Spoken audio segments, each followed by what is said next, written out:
Jeremiah 49:10.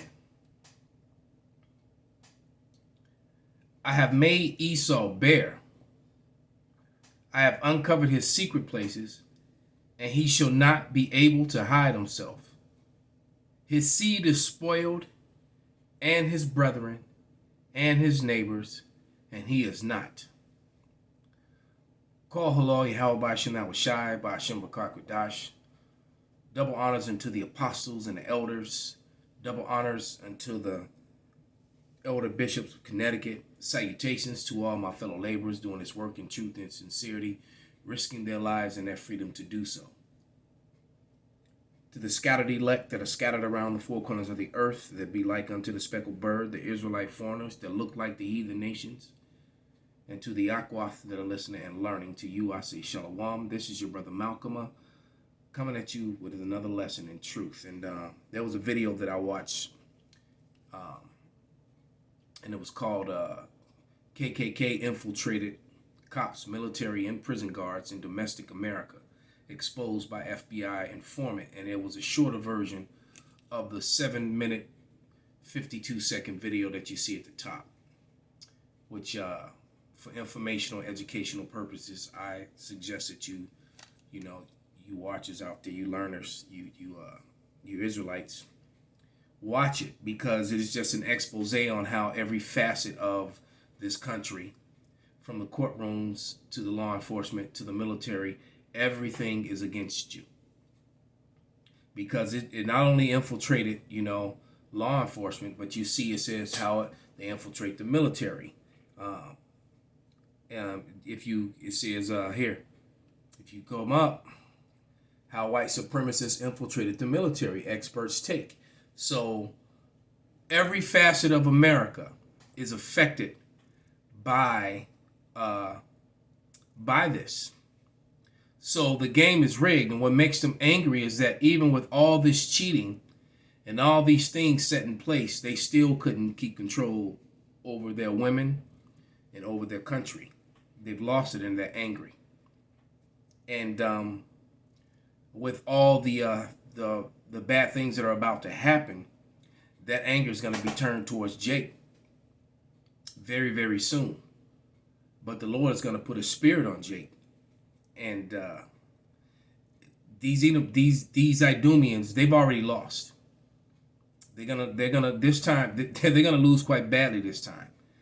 All right, but I just want to get into some scriptures, mainly from the book of Baruch, because we've been on punishment with the Lord for our iniquities. And the Lord has been punishing us, and the good news is that our punishment is nearly up. Okay, but this is Baruch, starting at the 2nd chapter, and I'm gonna read verses 1 through 5. And it reads, "Therefore, the Lord hath made good his word, which he pronounced against us and against our judges that judged Israel, and against our kings, and against our princes, and against our men of Israel and Judah," meaning both the northern and southern kingdom, so-called Negroes, Latinos, and Native Americans, and of course are scattered among the rest of the heathen nations. All right, but this was particularly talking about the northern and the southern kingdom. "To bring upon us great plagues such as never happened under the whole heaven, as it came to pass in Jerusalem, according to the things that were written in the law of Moses, that a man should eat the flesh of his own son and the flesh of his own daughter." And unfortunately, that portion of the punishment isn't up yet.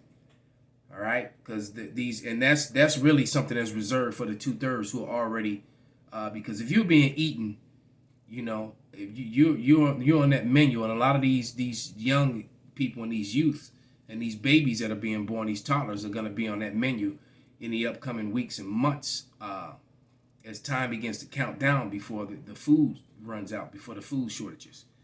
And that's judgment for all these people that's going to happen to. All right, unfortunately for them. Moreover, he have delivered them to be in subjection to all kingdoms that are round about us, to be as a reproach and a desolation among all people round about, where the Lord have scattered them. That's why we were so mistreated in the places where we are, called niggers and spiggers and savages, and and you get this what Indian means, savage, and all manner of horrible names. Thus we were cast down and not exalted, because we have sinned against Yahweh our power, and have not been obedient unto his voice. So that was the punishment. And guess what? These same Idumeans that led this oppression against us back then are the same ones who are leading it against us today. The very same ones. All right. Let's go to Isaiah 42. Okay, because you fast forward. This is Isaiah 42 and 22. And they have our people all jammed up in this crooked legal system, which is also infiltrated and just simply full of hateful Idumeans that rule over us with unrighteous decrees. And that's why they rolled us off to prisons and get free labor from us. And, they have people sitting in jail that are not even violent offenders, just have you sitting in jail for year after year after year, making money off of you. But this is Isaiah 42 and 22. And this is also how you know that these Israelis, I had a conversation with an Israeli today, a pretty good one too, but how this isn't them. Because a lot of them have stocks.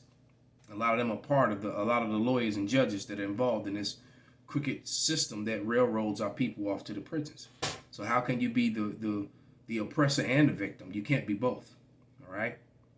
And that's clearly not happening to them. So they can't. So they don't fit this prophecy.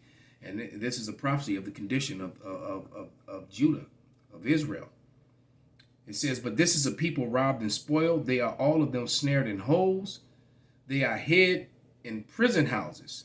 They are for a prey, and none delivereth, for a spoil, and none saith restore. Because how many stories how it's like every other week, every other month, there's a story comes out about some Negro, Latino, or Native American who gets out of prison because of DNA that exonerates them 10, 15, 20, 40 years later. It's like every other month, stories like that surface, man. And it's thousands upon thousands that this happens to, especially those who got locked up in the 70s and the 80s. All right. And then they have DNA that exonerates them. But, you spent, multiple decades in prison. You can't get that back. And in those cases, everyone who was involved in them going to jail needs to go and serve the same time. Because guess what? If they did that, you wouldn't have all these false judgments and railroadings having. Yeah, as a matter of fact, it gets found out that someone was railroaded to jail, that evidence proves that they were innocent. And after being locked up decades, the jury, the judges, and everybody that's involved in the process should actually have to do time or make some form of restitution to those individuals. That would be righteous. That would be fair. Eye for an eye, tooth for a tooth. But let us continue. Let's go back to Baruch 2, and I'm going to go to verse 30. And it reads, for I knew that they would not hear me, because it is a stiff-necked people, but in the land of their captivities they shall remember themselves. So that's prophecy that the Israelites in their captivities will remember themselves, meaning there has to be a captivity that come where the Israelites, didn't know who they were. And all the captivities in the Bible, they knew who they were in the past. That's another thing that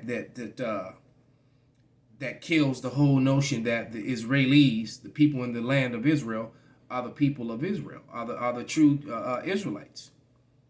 All right? Because according to them, they've always known who they were, which makes them not fit up to prophecy, because the prophecies tell you in multiple places by multiple prophets that they would be cut off from their heritage, that they wouldn't know them, who they were.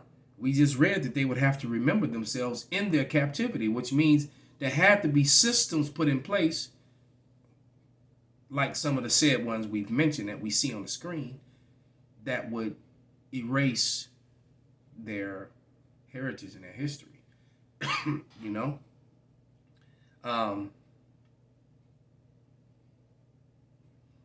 Verse 31.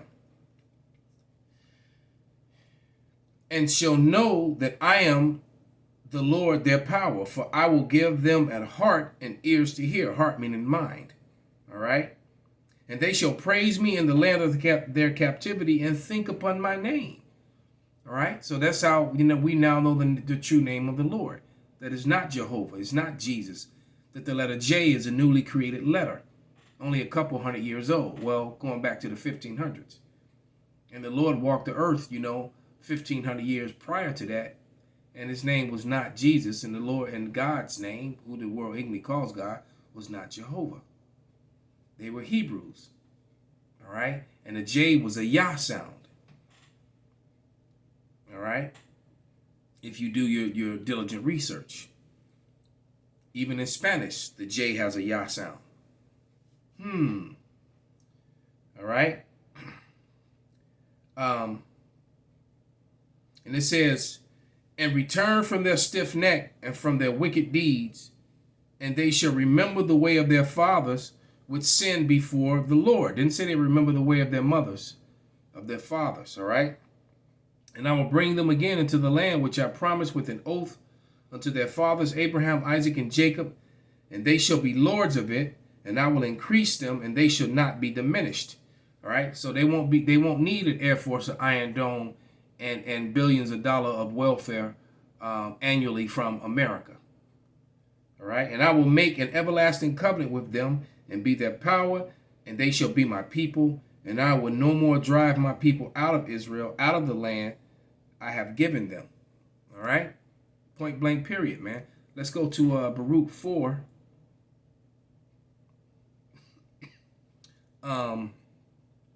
Verses 1 through 6.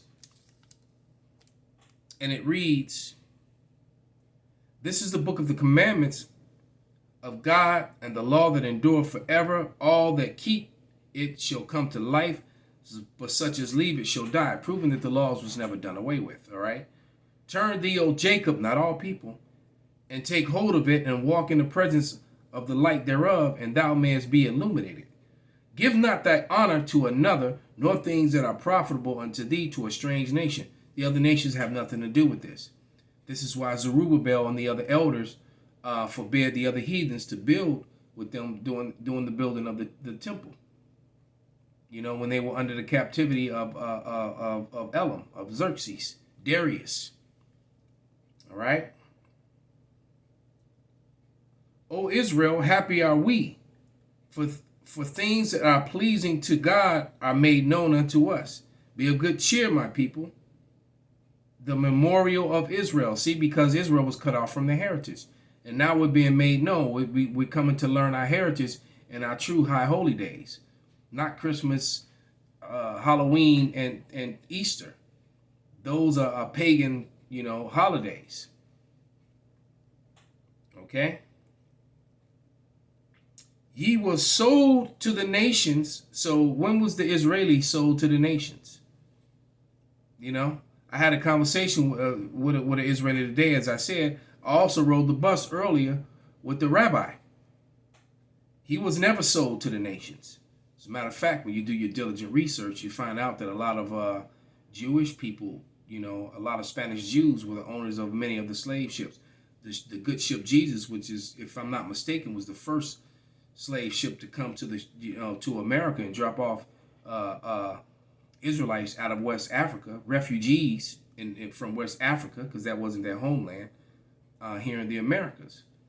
And that ship, Jesus, was owned by a Jewish guy, Jewish owners.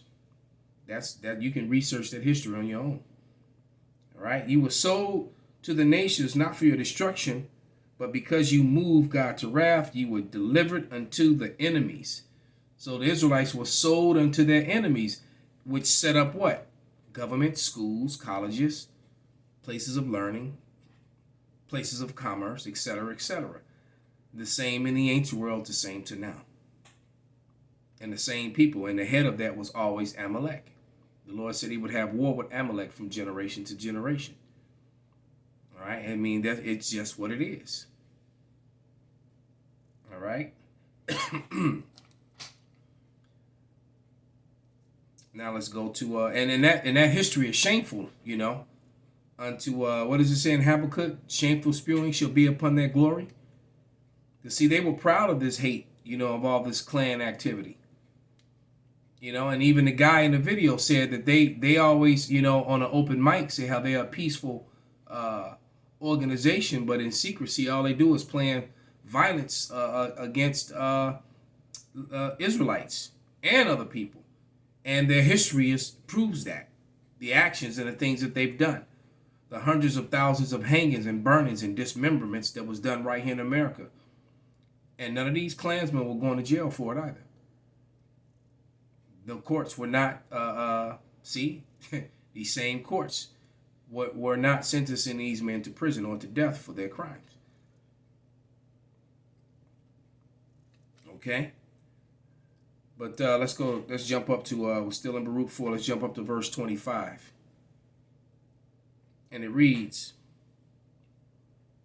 "My children, suffer patiently the wrath that is come upon you from God, for thine enemy have persecuted thee, but surely thou shalt see his destruction and shalt tread upon his neck. My delicate ones have gone rough ways and were taken away as a flock caught of the enemies. Be of good comfort, O my children, and cry unto God. For ye shall be remembered of him that brought these things upon you." See, that's how they got dominion over us, because the Lord brought us down. Because they're weaker, they're slower, they're not as strong. They don't have the sex drive, the inches in the rod, the sperm count. They had none of that. All right, so it was divine intervention that got them the dominion over us. All right, it was prophesied, so it had to happen. And now the reverse is happening. That manifest destiny part 2, they didn't read the fine print. "For as it was your mind to go astray from God, so being returned, seek him 10 times more." And we're seeking him hard. That's why we make ourselves a living sacrifices and now targets for teaching his truth. "For he that hath brought these plagues upon you shall bring you everlasting joy with your salvation. Take a good heart, O Jerusalem, for he that gave thee that name will comfort thee. Miserable are they that afflict thee and rejoice at thy fall." And these Idumeans here in America are miserable. All right? Because they did rejoice at our fall. But now miserable are they. Because they see their beloved America, the old glory, is being, pissed upon and pissed away. "Miserable are the cities which thy children serve. Miserable is she that received thy sons. For as she rejoiced at thy ruin and was glad of thy fall, so shall she be grieved for her own desolation. For I will take away the rejoicing of her great multitude, and her pride shall be turned into mourning." The mirth is gone in America. These people are miserable, and they're all in fear of the next lockdown. All right? Texas and Florida will not be able to hold. And now they're trying to put an attack on all the red states and not give them the rental refuge. All right, so now they're trying to take away the rental refuge from the red states now. Okay, so this civil war is going to come. That Israelis I was talking to was talking about how all the Israeli Americans are buying guns and food to prepare for the civil war and all the chaos, the race riots and everything that's going to happen. Man, he was telling me that. All right. "For fire shall come upon her from the everlasting, long to endure, and she shall be inhabited of devils for a great time." And now that time has come to an end. Call halal Yahweh by Shanawashai by Shimba Kakwadash. Wa Ababa Bal Kwam Yasharala Shalom.